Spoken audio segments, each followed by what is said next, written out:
Alright, so we'll see how this goes. Pixel's off the tree. Shadow's still in his spot. So we'll see. We'll see how this goes. How many masks are you pinning tonight? Not very many. I have that order. The order for 8? 17. 17? It's 17. And I have all of them done except for I need 2 more black ones. And a Mickey Mouse one. And then there you go. Oh, and then these for your mom's friend because she has to go back to work soon. Okie dokie. And then we'll go back to doing surgical caps. Alright. Good night, sweetie.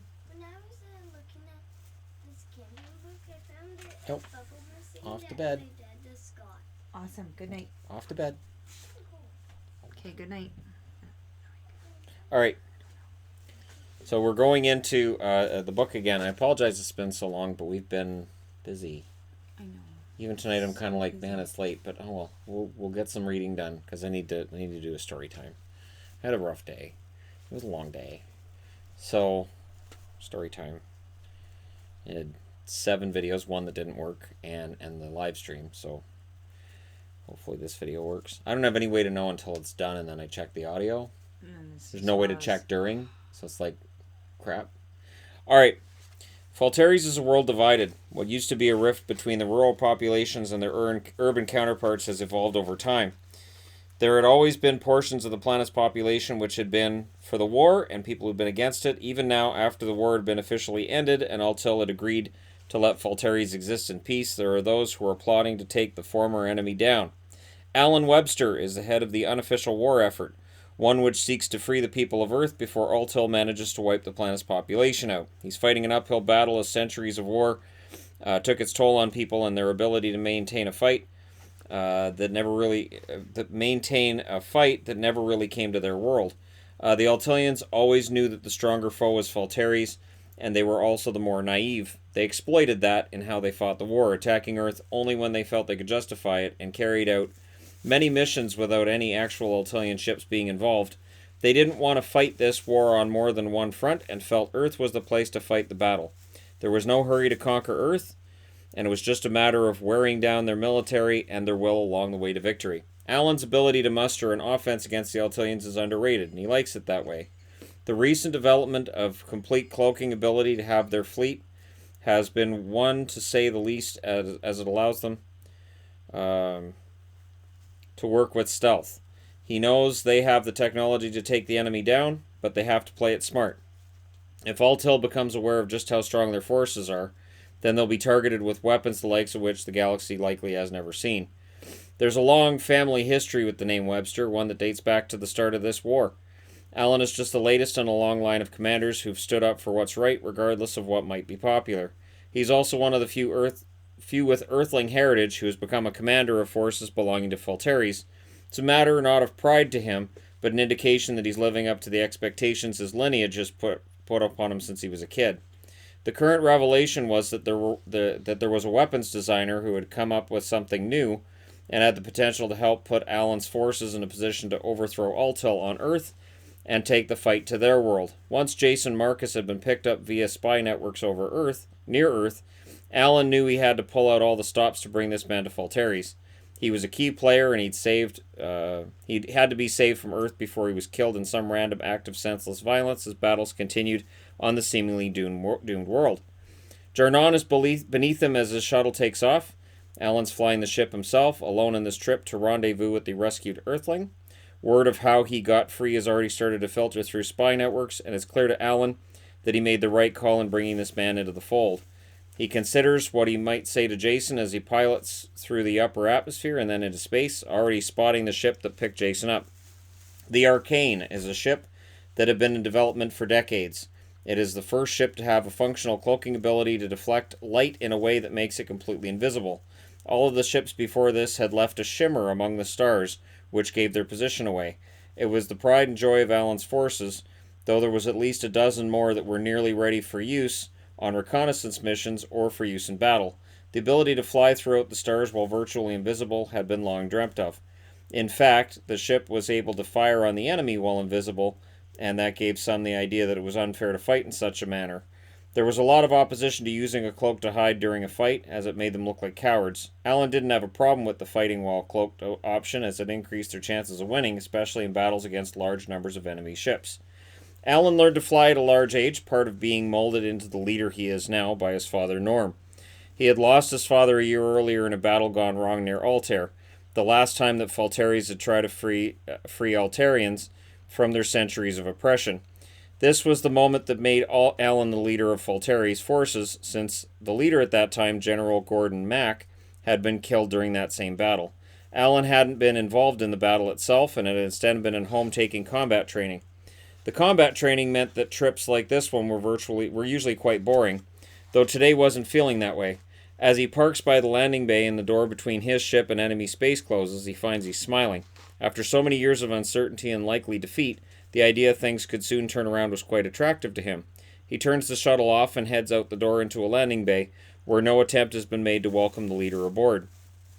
The idea that soldiers have to line up and present themselves to an arriving leader is one that Alan quickly did away with when he became the leader himself. Alan quickly makes his way through the landing bay and tries not to admire the magnificent craft as he navigates it, as if he had been here many times. He's just viewed blueprints so many times and been through virtual tours enough that he doesn't need any direction for anything here. The conference room is at the end of a long hallway. It was designed to make conference rooms seem very important, since it was hoped that Altilians would be here to sign a treaty admitting their defeat in the near future. It was a dream they clung to. He heads into the conference room and recognizes Jason Marcus right away. "Mr. Marcus, it's good to see you in one piece." Jason stands and extends his hand to Alan, the two exchanging a pleasant handshake. "You must be Alan Webster. I was told you would be meeting me here. I heard you made quite the escape from Earth." "I just did what I had to in order to survive." "Ah, you're being modest here. I also know you managed to bring a family along with you." "It was a nice gesture on your part," Alan says as the two sit across from each other at a conference table designed for meetings of up to 30 people at once.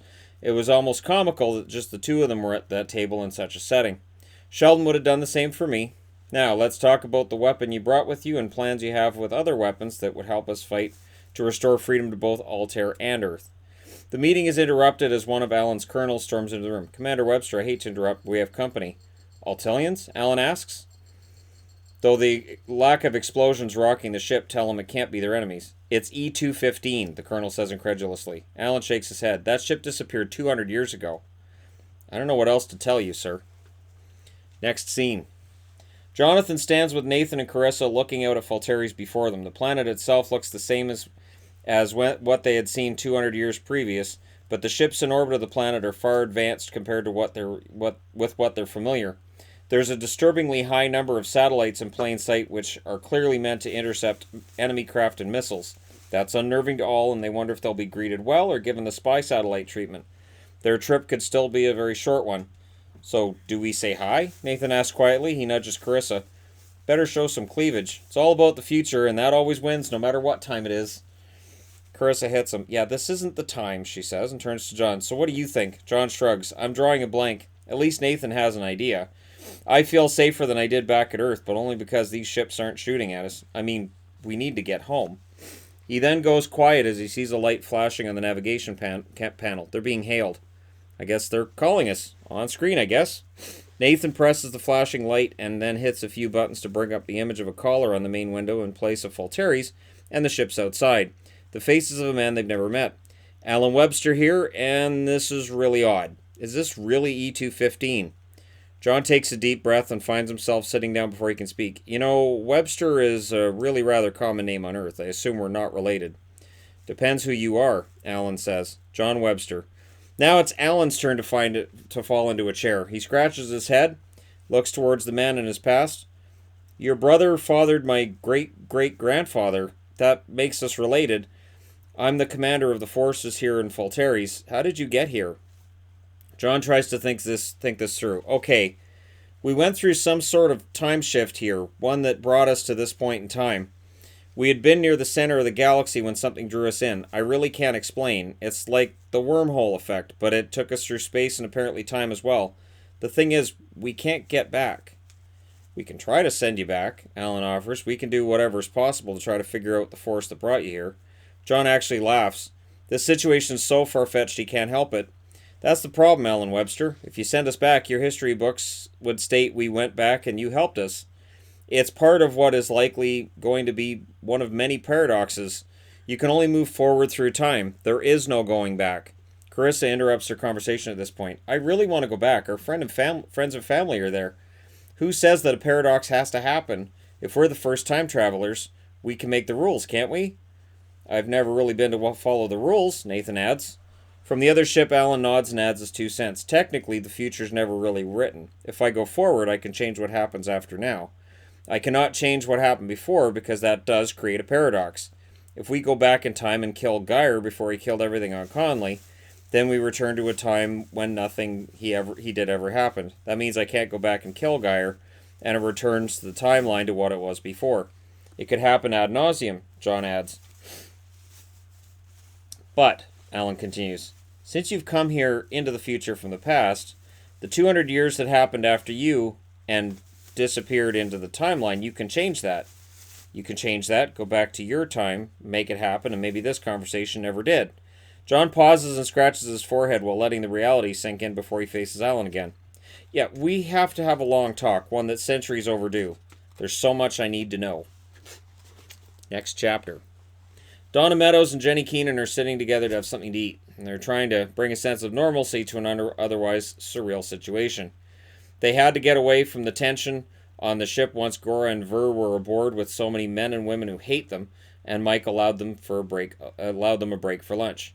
Sucks to be a clone, Donna says to break the silence. I mean, I have all of Donna's memories, and to me I am Donna, but I'm not Donna at the same time. Jenny pats Donna's hand. You don't need to think about that right now. We have a lot to worry about, and maybe the clone life you lead won't last much longer. There's a happy thought, Donna says with a glance towards Jenny. It's so weird to me. I was basically grown in a lab. I was a human version of a lab rat. If not for being freed, I'd likely be dead right now. Jenny nods. I still hear rumors about tests to do with that infection the Altillians let loose on the Arcologies.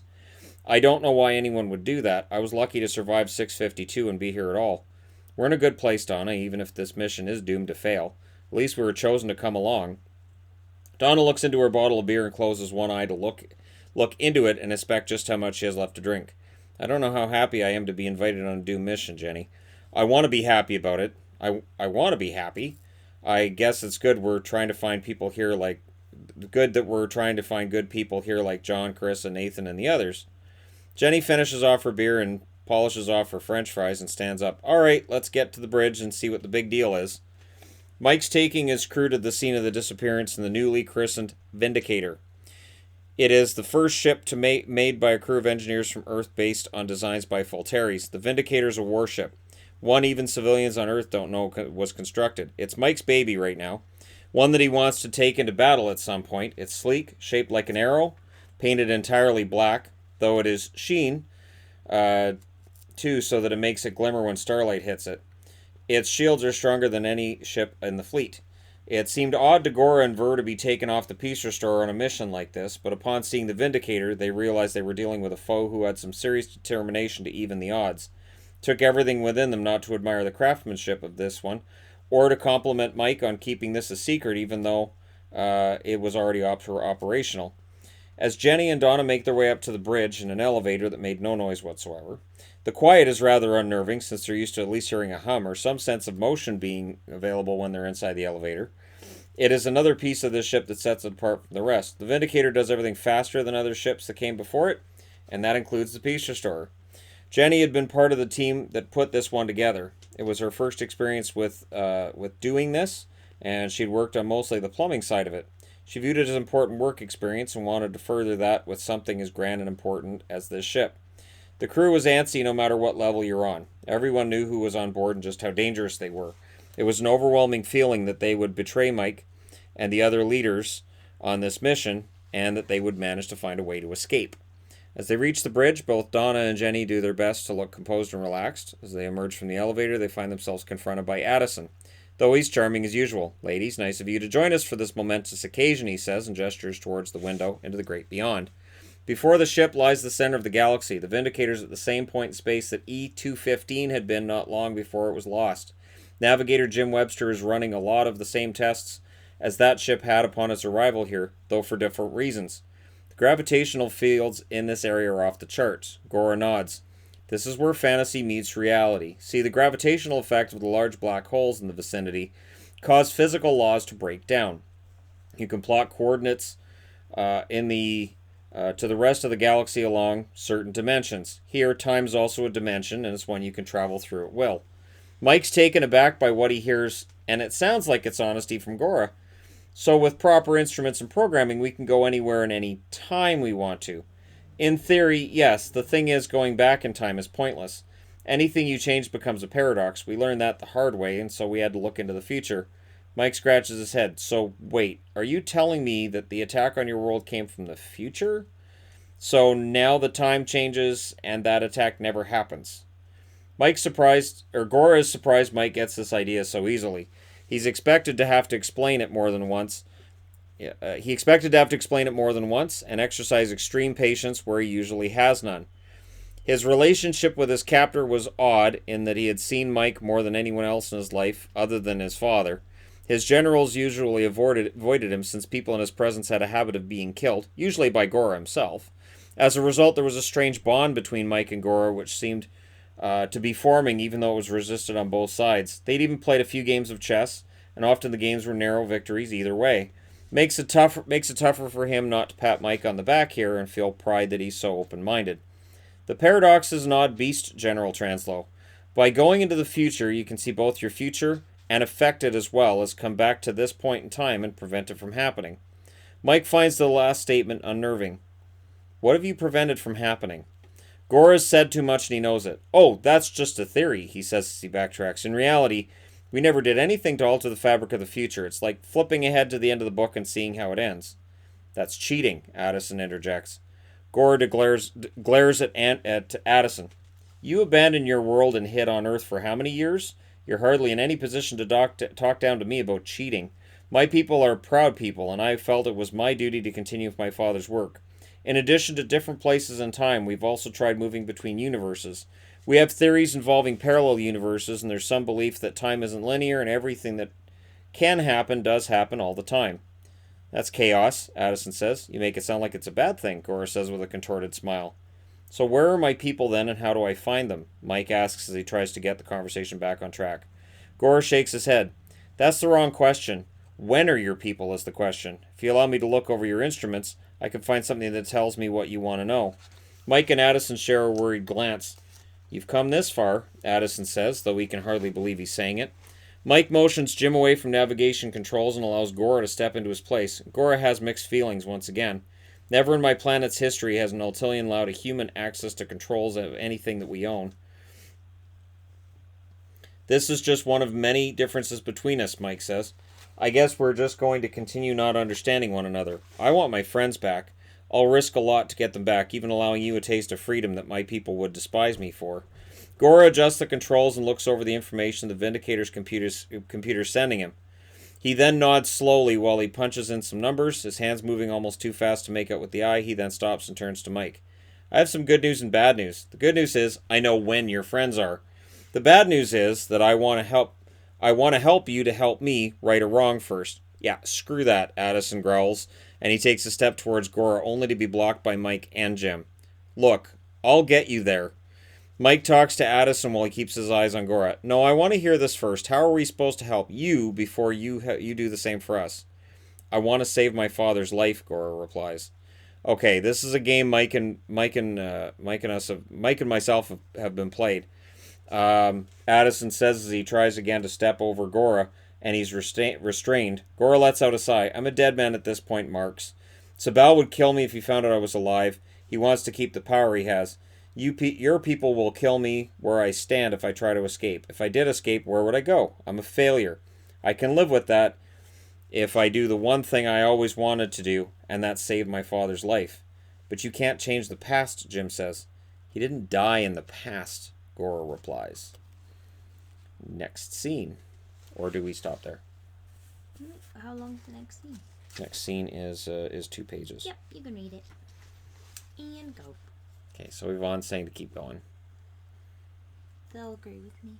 I don't know. Let me know in the comment section below if you don't agree with her. Now's a good time to hit like and subscribe if you accidentally round up in this video. I apologize that you end up in this video, because it's right in the middle of the last part of the book. So go back and watch the rest of them, and then I'll see you here again. But if the book teaches us anything, it's that time's not linear anyways. Talia exits the Parliament building with her sister Sharias in tow. They make their way to a personal aircraft which Talia insists on flying herself, and she has left her bodyguard behind in order to make this trip out of the city. The two sisters agreed on everything that their public could not. Now they had to find a way to do the right thing and maintain their standing as leaders of their people. The meeting they had today was public posturing. The rural folk would see that Sharias was speaking on their behalf in regards to the war effort. Talia's people would see that she was willing to negotiate, and both of them looked good as a result. They were good at public speaking and at putting together public relations events. That ensured they would have a long life in politics. The trip was relatively quiet as Talia piloted her jet between the skyscrapers of Jarnon on a route that she had flown many times before. The city gradually gave way to brush and forest along its edges, and at that point Talia had to increase her altitude to prevent any chance of a mishap. She had taken this route through the forest as often as she had taken the jet for a spin around the block. Throughout the trip, Talia found herself humming. Despite the external pressures and stresses, she is managing things as well as she can. It helps having good people around her to give her good advice, as her sister did and as Katie Translow often had recently. The trip from Jarnon to the Translow compound was always a relaxing one. Sharias watches out her window at the trees they are flying over. She sometimes finds it unnerving how low Talia tends to fly, but she knows her sister's a good pilot, having learned from their father and all. Besides, she knows that it really isn't a long trip and her butterflies will be settled soon enough. The landing isn't visible until Talia is almost directly over it, the Translow home hidden among the trees and only accessible from the air. There's a radar dish on the front lawn which is capable of picking up any sort of attack from miles away. This is the security needed to protect the Translow family from threats both from other worlds as well as from this one. It's a shame that this was the security level needed, but there was a feeling that things were likely going to boil over with war somewhere, and Mike and his family should be protected as well as possible. As the ship lands, Katie Translow emerges from the front door of her home and looks happy to see visitors. She quickly makes her way over to Talia's ship, even before the sisters can exit and reach the ground. "Ladies, nice to see you," she says. "Always nice to see you," Sharias says as she shakes hands with Mike's wife. "To what do I owe the pleasure?" Katie asks. "Well, we've been going over the directions this war's taking," Talia says as they make their way inside the front door of Katie's home. They head inside the estate of Mike Translow, which from the air looks like a small cabin. In reality, there's 4 floors worth of home beneath the ground. It has a large living room on the main floor, which also incorporates a recreation area. There's also a gym on the floor below, and there's a large military installation on the 2 floors below that. The installation's presence is only known by people with the last name Translow, Webster, and Laris. Even higher-ranking military officials are unaware of its existence and the cost of building it, which was hidden within the bloated military budget. The fact that Katie had been named as a member of the military was also just as unknown to the general public and the military charged with protecting it. Talia visits just as often for military reasons as she does for personal ones. She's grown close to Katie over the last few months while Mike's been away. It has been a trying time, so they all wait for the other shoe to drop and for the Altilians to set everything they can on fire. Talia is actually jealous of this home and wishes she had something like this for herself. Katie sits down between the 2 sisters on the couch. "I was just contacted by Earth's command and told that Mike is investigating the disappearance of E-215. The Division 1 members were on that ship, so this could potentially be devastating if something were to happen to them. We can mobilize some ships to help," Talia offers. Katie sighs. "Well, apparently Mike's already enlisted some unusual help in this matter. Gora and Ver are aboard their ship, temporarily free from their cells." Sharias shakes her head. "That's unacceptable to anyone who's seen what they've done. I say that as the more peaceful of the 2 sisters. He can't just let them free like that. If he's freed from prison on the Peace Restorer, then we have the right to arrest him and try him for his crimes. There's no way our people will stand for this, should word get out," Talia agrees, trying to maintain her calm demeanor with an ally and a friend. "Ladies, I've argued with Mike regarding the fact that they were not extradited, and he refuses to waver on this. His plan all along has been to get Gora to talk. In his mind, Gora is the key to defeating the Altilians, and he intends to do that sooner rather than later. I think he's crazy, and I agree with the 2 of you, but he has designs of his own. If he did bring them along on this rescue mission, I can assure you he had no other choice, Katie says. She isn't happy with Mike right now for putting her in this position, whether that was his intention or not. Katie's younger sister Kelsey barges into the room, short of breath and looking panicked. Katie, the radar downstairs is telling me there's something coming. Katie springs up from her chair and rushes downstairs with Kelsey at her side, and her guests close behind. This would be the first time the radar had warned them about anything coming their way. The four ladies sprint down to the bottom floor and rush into the military area of the house without taking any time to slow down and appreciate their surroundings. Talia looks at the blip on the radar first. It's Altilian and it's headed straight for us. So what do we do? Kelsey asks, her eyes wide in horror. Staying with the older sister was usually a good time. This wasn't a good time right now. This was the kind of thing that made her wish she'd just stayed home. And that's the end of that scene. Oh, that's the end of the book. Oh, what do you know? The rest of it's just all work and no play makes Jack a duck with a little boy. Yeah, it's a bold decision on my part, wasn't it? It's interesting. And it just ends with the word boobs. Big letters. You don't see that coming. You just don't. And yet it all makes sense, right? So, yeah, getting into the parallel universe thing, you start with time travel first. And then the whole dimensions thing, which, again, so for people who are old Star Trek Next Generation fans, I like that episode with Worf where he was stuck in the parallel dimension. A lot of people hated that episode. I thought it was really kind of cool. The idea of you're creating more and more dimensions, and every decision you make changes. Yes, I remember that one. I like it. I like that idea, and so I kind of got into that in this, and yeah, so there you go. So another part's done, and I'll try to do these more regularly. I apologize that they've kind of fallen off in terms of their frequency over the last few weeks. I always joke with doing them less regularly. That's never my intention, because I know it's one of the things Yvonne and I do together. So she sees a lot of me as it is. So, I don't. I think her answer to that is this. I think that's her answer. Pretty much, yeah. So I see you during live streams. during live streams and when we sleep. Yeah, I see you when I sleep. Yeah, there you go.